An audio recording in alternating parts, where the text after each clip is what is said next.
Réjouis-toi Marie, pleine de grâce, le Seigneur est avec toi. Tu es bénie entre toutes les femmes, et Jésus, le fruit de ton sang, est béni. Sainte Marie, Mère de Dieu, priez pour nous pauvres pécheurs, maintenant et à l'heure de notre mort. Amen. Une seule phrase attire mon attention. Elle fera l'objet de notre méditation. Nous allons tirer les conséquences de cette phrase. Hérode cherche à voir Jésus. Hérode cherche à voir Jésus. La renommée de Jésus s'est répandue. Il faisait du bien. Il passait dans ville et village en faisant le bien. Et quels sont les biens que Jésus faisait? C'était d'abord les biens du ciel. Jésus guérit les malades. Il ressuscite les morts. Il libère tous ceux qui sont sous l'emprise du mal. Il délivre les possédés. Il restaure les vies. Sa renommée est tellement répandue. Hérode n'avait pas une connaissance nette de Jésus. Jean-Baptiste, on l'a décapité. Qui est cet homme de Jésus? Qui est celui-là? Mes chers frères et sœurs, cette question est une question d'actualité. Hérode est caractérisé par une curiosité de voir Jésus, mais une curiosité sans conversion. Il y en a beaucoup qui sont caractérisés ou qui sont poussés par une curiosité de voir les merveilles, de voir le bien, de voir le miracle, mais sans que leur vie soit impactée par la personne qui réalise ce miracle. Tel est Hérode. La curiosité sans conversion. Vous voyez d'abord Hérode, celui qui avait donné l'ordre à ce que Jean-Baptiste soit décapité à cause de la vérité. Hérode pensait qu'en décapitant Jean-Baptiste, il va régler les problèmes, son problème à lui. Retenons une seule chose. Le mal ne peut jamais être absolu. Dites, le mal ne peut jamais être absolu. C'est le bien qui est absolu. Le bien remporte toujours. Revenons à la question. Qui est cet homme? Qui est cet homme? Cette question est une question d'actualité. Ne répondez pas, j'aimerais vous poser la question pour vous. Qui est cet homme de Jésus? Pour qu'il suscite en nous la curiosité de le voir. Qu'est-ce que vous êtes venu chercher ici? D'abord, quelles sont les réponses positives que nous connaissons de Jésus? Essayons de voir d'abord les réponses qui sortent de la parole de Dieu. Jésus est le Messie. On peut dire bravo. Jésus est le Sauveur, bravo. Jésus est le Seigneur, bravo. Mais tout cela sont des confessions de foi. La question de Jésus n'est pas une question simplement doctrinale ou une question morale. La question de Jésus implique une relation. Je connais la personne de Jésus, non pas parce qu'on me l'a appris dans une catéchèse, mais parce que cette personne s'est révélée à moi. Dites, Jésus s'est révélé à moi. Jésus s'est révélé à moi. Alléluia. Amen. Alléluia. Amen. Comment Jésus se révèle? Il y a trois sources de connaissances. La première source, c'est l'information. Et beaucoup d'entre nous, la connaissance qu'ils ont de Jésus est une connaissance qui relève de l'information. C'est qu'on m'a appris de Jésus. Nous avons fait tous la catéchèse. Si je pose la question à un enfant, qu'est-ce que c'est Jésus? L'enfant pourrait me donner toutes les réponses positives. C'est le premier degré de la connaissance. Deuxième degré, la connaissance par formation.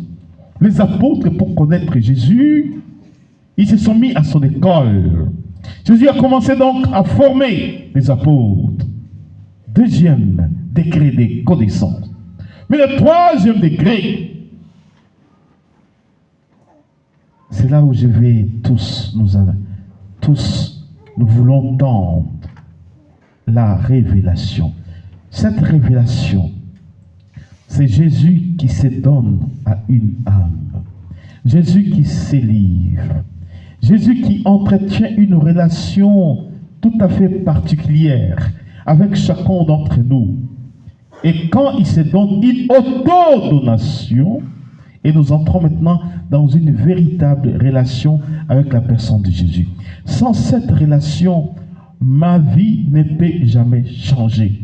J'aurai toujours une curiosité. J'apprends que là, il y a des miracles, je m'en vais. Là, il y a ceci, je m'en vais. Mais il n'y a rien qui change dans ma vie. Alléluia. Amen. Alléluia. Amen. Alléluia. Amen. Qui est cet homme de Jésus?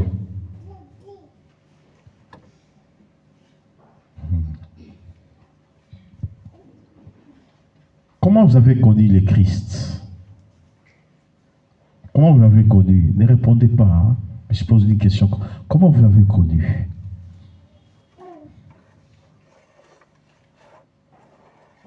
Alléluia. Amen. Comment vous avez connu le Christ? Quand Jésus se fait connaître, essayons d'abord de développer un point dans la révélation. Dieu se fait connaître quand il se manifeste comme le Dieu miséricordieux. Qui est cet homme de Jésus?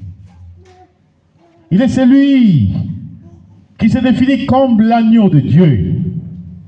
Il est celui qui pardonne, il prend le péché de l'humanité.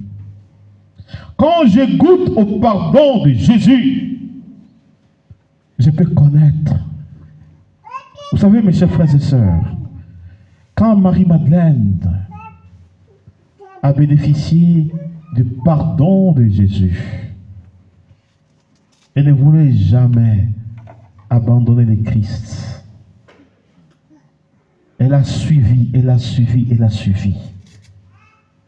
Quand nous connaissons les conséquences de ce qui produit le péché dans notre vie, et qu'il y a un. Alors que tous, nous savions qu'à cause de notre péché, nous avions mérité la mort. Tous ont péché, ont été privés de la gloire de Dieu. Il y a un seul qui a le pouvoir d'absoudre les péchés et de nous redonner notre dignité des fils et des filles de Dieu. Jésus, il se manifeste comme le Dieu qui pardonne, le Dieu miséricordieux. Jésus se manifeste comme celui qui guérit. Qui est cet homme de Jésus? Essayons de voir pourquoi la renommée de Jésus s'était répandue. Il se manifeste comme le Dieu qui pardonne, comme le Dieu qui guérit. Isaïe 53, 4 à 5. C'était nos maladies qu'il portait. De manière prophétique, Jésus a porté nos maladies. C'était nos maladies qu'il portait. Nos douleurs dont il était accablé. Et nous autres, des simions frappés, châtiés de Dieu. Les châtiments qui nous rendent la paix est sur lui. C'est dans ses plaies que nous trouvons notre guérison. Jésus guérit. Un autre trait de sa connaissance. Jésus nous libère de toute forme d'emprise. Les obsessions, les maléfices, les sorts sorcellaires. Nous avons été dans des prisons.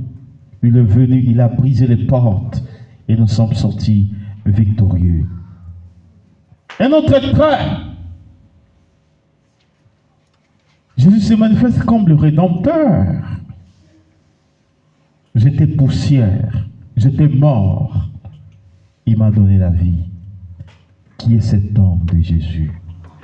Mes chers frères et sœurs, en vertu de tout cela, lorsque je pense à Jésus, je ne peux jamais rester tranquille.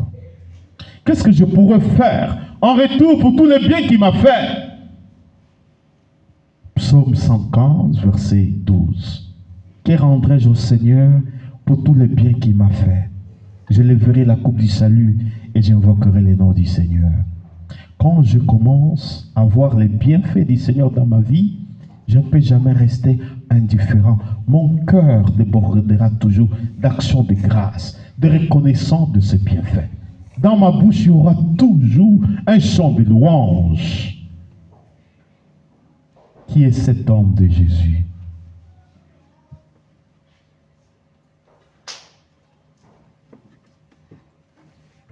Arlette n'est pas là. Qui connaît ces chants? Quel est cet homme de Jésus? Prenez les micros.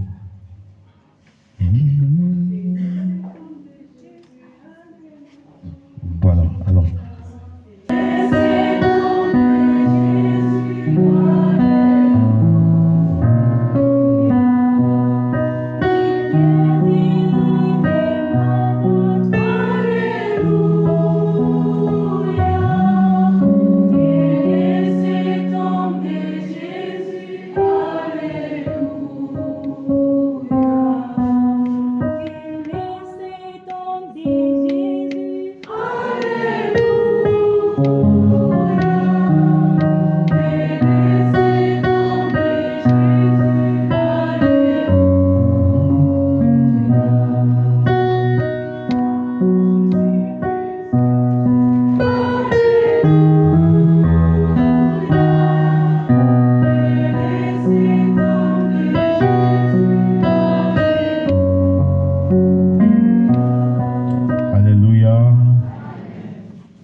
Alors, le tout premier point, mes chers frères et sœurs,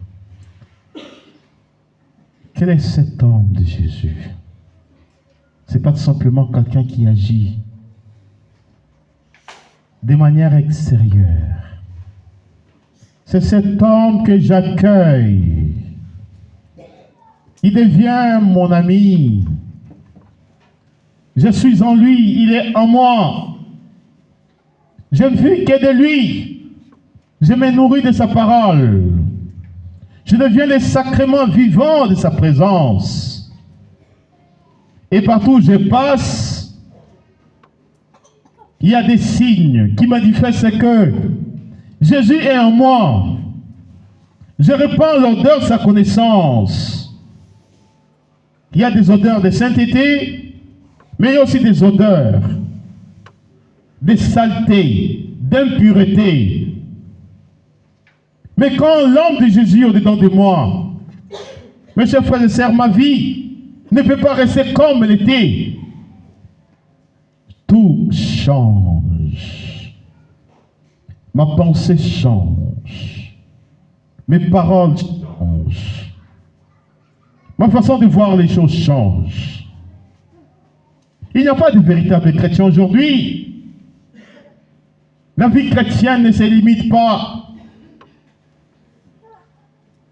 à la participation des célébrations eucharistiques.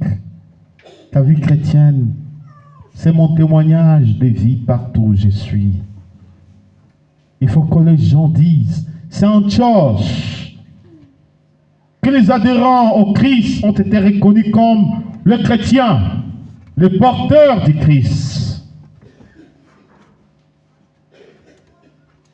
La renommée de Jésus était répandue partout. Qu'est-ce que les gens disent de toi? Alléluia. Qu'est-ce que les gens disent de toi? Partout où tu passes. Qu'est-ce que les gens disent de toi? Le témoignage vient de personnes de l'extérieur. Le témoignage vient des gens avec qui tu vis. Et ce qui convainc le monde aujourd'hui, ce ne sont pas des paroles, ce ne sont pas des théologiens, des philosophes, mais ce sont des témoins.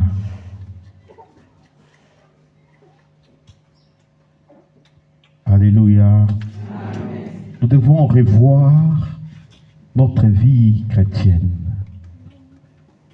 Un chrétien, quand il parle, il communique quelque chose. Un chrétien, quand il agit, son agit est toujours une interpellation à la conversion. Nous serons surpris. Les jours où nous serons face à face. Ce ne sont pas des habits religieux qui font des chrétiens. Ou encore nos rosaires. Ce ne sont pas des croix que nous portons. Ce ne sont pas des objets de piété. Mais c'est la relation que j'entretiens avec la personne de Jésus. Alléluia. Amen. Alléluia. Amen. Si là où tu vis, tu n'es pas artisan de pain, si là où tu vis, où tu travailles, tu ne sèmes pas la paix, mais c'est toujours le feu. Ta foi est encore à l'état embryonnaire. Tu n'as pas encore fait l'expérience d'une véritable relation communionnelle avec le Christ, qui est cet temple de Jésus. Donc voyez, mes chers frères et sœurs, ne soyons pas des profiteurs. Des gens toujours à la quête des grâces, mais qui n'entretiennent pas une relation véritable avec celui qui les comble de tout ce dont ils ont besoin. Combien de temps je passe dans la présence de Dieu? Qui est cet homme de Jésus? Pour moi, il est l'alpha et l'oméga. C'est qui votre alpha et oméga? Aujourd'hui, vous connaissez votre alpha et oméga pour certains. Vous connaissez votre alpha et oméga pour certains. Le téléphone Android. Je ne me sépare jamais. Aussi encore, il peut être utilisé pour de bonnes raisons. De même que je ne me sépare jamais avec cet instrument qui devrait être un instrument de travail. Que je ne me sépare jamais de Jésus. Qui est cet homme de Jésus? C'est le resplendissement de la gloire de Dieu le Père. Le Fils de sa substance divine. Le témoin fidèle. Celui qui va jusqu'au don total de sa propre vie. Qui est cet homme de Jésus? Quand vous êtes dans un couple, c'est qui Jésus pour toi? Alléluia. Amen. Nous devions répartir à partir du Christ. Nous devions revenir à partir du Christ et entretenir ma relation, une véritable relation avec le Christ. Et quand je suis en communion avec le Christ, je serai en communion avec tous les frères et sœurs de Jésus. C'est que ma communion devient tellement large et grande. Mon champ de communion ne se limite pas simplement à ma famille, mais ça va s'étendre.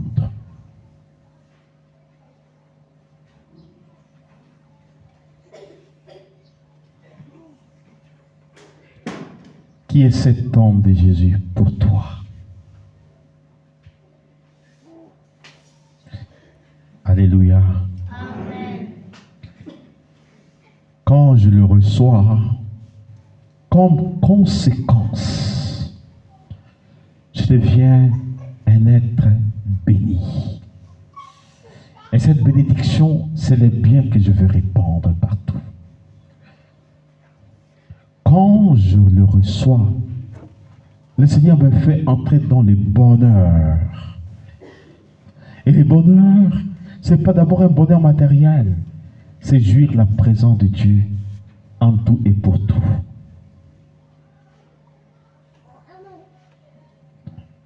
J'aimerais nous inviter un seul instant. On peut juste se lever.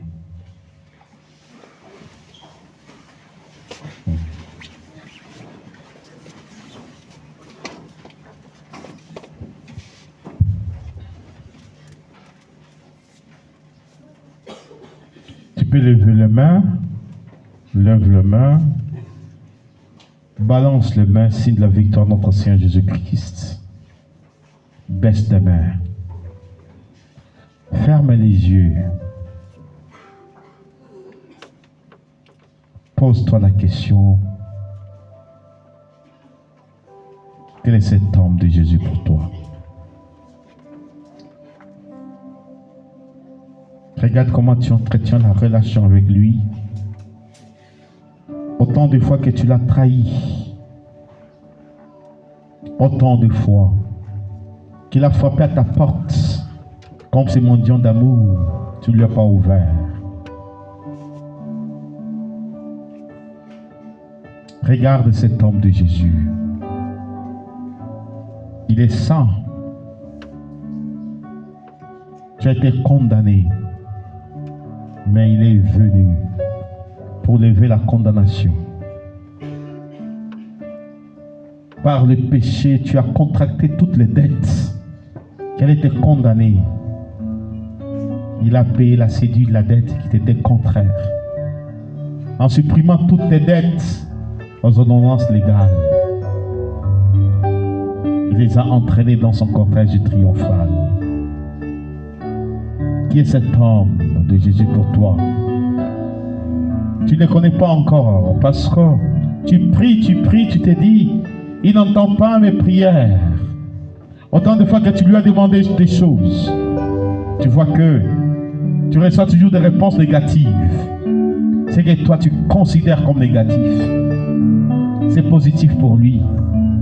Car il sait les moments favorables où il va t'ouvrir les portes de la bénédiction.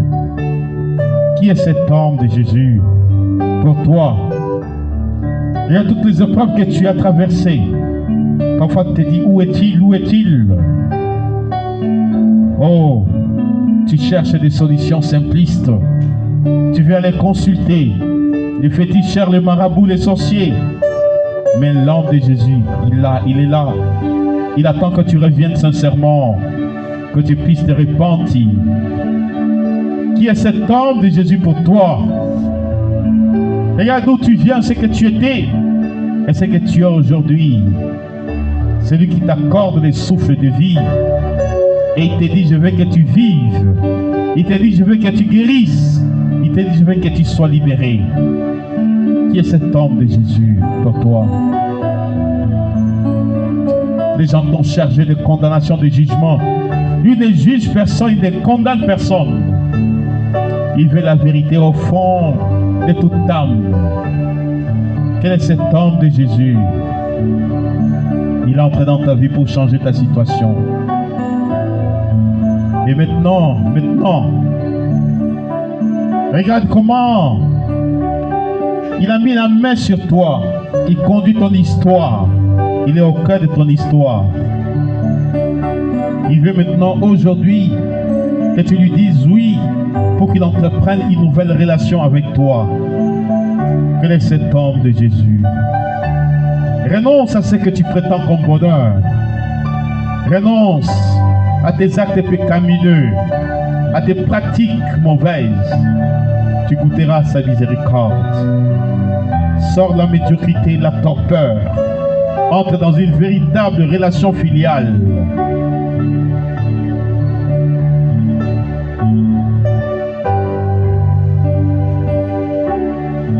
Ouvre maintenant tes mains. En ouvrant tes mains, ouvre maintenant ton cœur. Dis Jésus, maintenant je viens. Viens dans mon cœur. Brise ce cœur de pierre, donne-moi un cœur de chair. Rends-moi sensible maintenant à tes émotions, à tes inspirations, à ton agir, à tes empreintes. Seigneur, rends-moi sensible maintenant. Je veux te recevoir comme le Dieu de pardon. Quel est cet homme de Jésus? Regardez ceux qui étaient autour de toi comme Jean-Baptiste qui faisait du bien. Ils ont été décapités. Ils ont été ôtés de cette vie. Ces gens-là pensaient que c'était la fin. Dieu en suscite d'autres. Et tu en es un.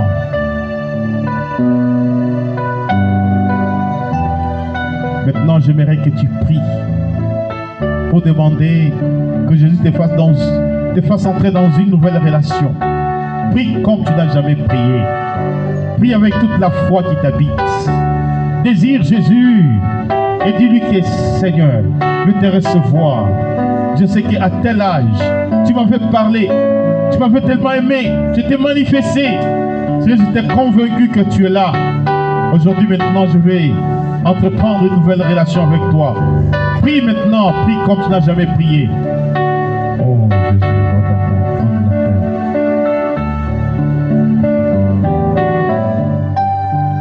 le Seigneur dépose dans les cœurs qui sont ouverts quelque chose de grand, quelque chose de fort, de profond, quelque chose qui tisse l'alliance, quelque chose qui fera à ce que partout vous serez reconnus comme des êtres qui portent la marque de Dieu.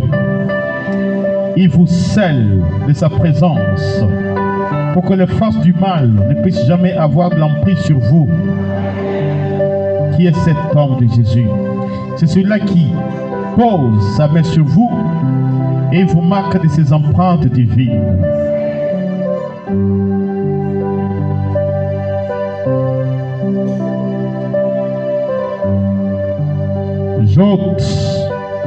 J'enlève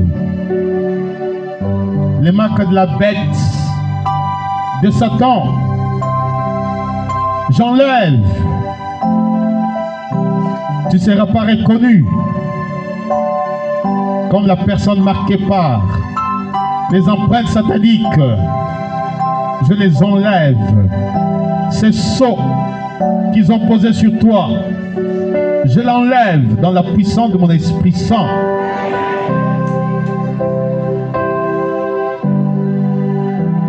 Je te soustrais toutes les marques sorcellaires.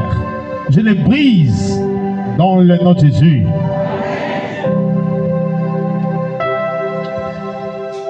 Je coupe les antennes qui étaient reliées au monde invisible. Je brûle les caméras diaboliques par lesquelles les informations sont données. Oh Dieu. Les miroirs au travers lesquels ta vie est condamnée sont brisés dans le nom de Jésus. Lève les mains. Dis Seigneur Jésus. Je reçois. Je reçois. Je reçois. Je reçois.